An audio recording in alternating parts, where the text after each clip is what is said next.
తిరుపతి జిల్లా రేణిగుంటలో రోడ్డు ప్రమాదం జరిగింది. ఆగి ఉన్న లారీని అమరరాజా కంపెనీకి చెందిన బస్సు ఢీకొట్టింది. స్థానిక నారాయణ కాలేజీ ఎదుట ఘటన వెలుగులోకి వచ్చింది. ప్రమాదంలో ఒకరు మృతి చెందగా 11 మందికి తీవ్ర గాయాలయ్యాయి. క్షతగాత్రులను చికిత్స నిమిత్తం సమీప ఆసుపత్రికి తరలించారు. విషయం తెలుసుకున్న రేణిగుంట అర్బన్ డీఎస్పీ శ్రీనివాసరావు ప్రమాద స్థలాన్ని పరిశీలించారు. కేసు నమోదు చేసి పోలీసులు దర్యాప్తు చేపట్టారు.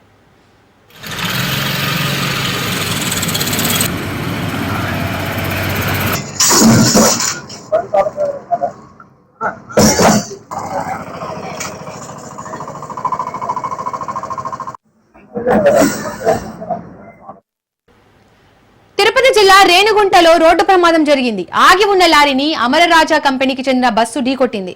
స్థానిక నారాయణ కాలేజీ ఎదుట ఘటన వెలుగులోకి వచ్చింది. ప్రమాదంలో ఒకరు మృతి చెందగా 11 మందికి తీవ్ర గాయాలయ్యాయి. క్షతగాత్రులను చికిత్స నిమిత్తం సమీప ఆసుపత్రికి తరలించారు.